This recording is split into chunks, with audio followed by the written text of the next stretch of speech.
సుమారుగా 500 కోట్ల రూపాయలు విలువైనటువంటి ఎక్విప్మెంట్ తెలంగాణ శాప్ దగ్గర ఉంది అధ్యక్ష.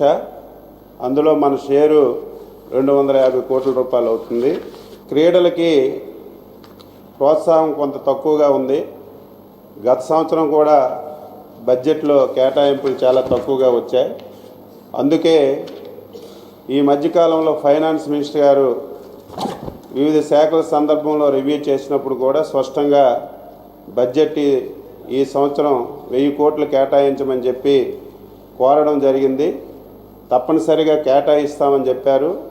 దీనితో పాటుగా రేపు 2018-19 సంవత్సరంలో జాతీయ క్రీడలు మన రాష్ట్రం నిర్వహిస్తుంది కాబట్టి ఇప్పటి నుంచే మనం ఇన్ఫ్రాస్ట్రక్చర్ కానీ క్రీడా పరికరాలు కానీ జిల్లాకు అవసరమైనటువంటి కోచ్లు కానీ ఏర్పాటు చేసుకోవాల్సినటువంటి అవసరం ఉంది.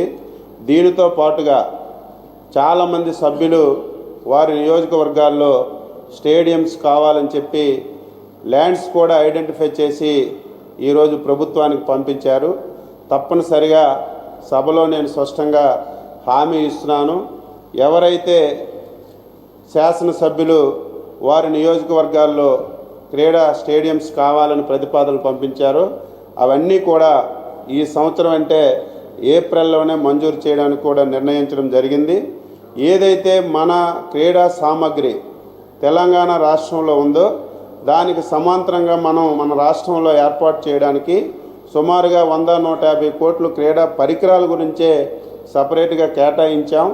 అదేవిధంగా కేంద్ర ప్రభుత్వం దృష్టిలో కూడా ఎప్పటికప్పుడు పెడుతూ వారి యొక్క సహకారం కూడా తీసుకొని సమాంతరంగా ఏదో ఒక ప్రాంతంలోనే ఈ పరికరాలు కానీ లేకపోతే క్రీడా స్టేడియంస్ కానీ ఇన్ఫ్రాస్ట్రక్చర్ కానీ ఏదో ఒక ప్రాంతంలోనే అభివృద్ధి చేయకుండా రాష్ట్రంలో 13 జిల్లాల్లో కూడా క్రీడా స్టేడియంస్ ఏర్పాటు చేయడానికి అన్ని ప్రయత్నాలు జరుగుతున్నాయి.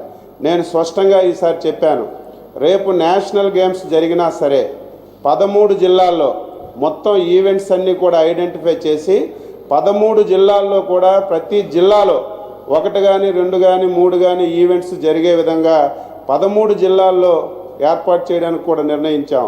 దీనివల్ల ఇన్ఫ్రాస్ట్రక్చర్ కూడా అన్ని జిల్లాల్లో రావడానికి అవకాశం ఉంటుంది. కాబట్టి తప్పనిసరిగా ఇంతవరకు క్రీడా శాఖని కొంత మనం నెగ్లెక్ట్ గతంలో జరిగింది. గత సంవత్సరం బడ్జెట్లో కూడా చాలా తక్కువ వచ్చింది. తక్కువ వచ్చినా సరే చాలా కార్యక్రమాలు మనం నిర్వహించాం. ఇప్పటికే చాలా జిల్లాల్లో ఇచ్చాం. రేపు భవిష్యత్తులో ఇంకా అందరు సభ్యులు అడిగిన విధంగా వారికి స్టేడియంస్ కానీ క్రీడా పరికరాలు కానీ ఇన్ఫ్రాస్ట్రక్చర్ కానీ కోచ్లు కానీ పూర్తి స్థాయిలో ఏర్పాటు చేసి ఈ సంవత్సరం ఇంకా ఈ శాఖను ముందుకు తీసుకువెళ్ళడానికి అన్ని విధాలుగా ప్రయత్నం చేస్తామని చెప్పి మీ ద్వారా సభ్యులకి రాష్ట్రంలో ఉన్నటువంటి క్రీడాకారులకు తెలియజేస్తున్నారు.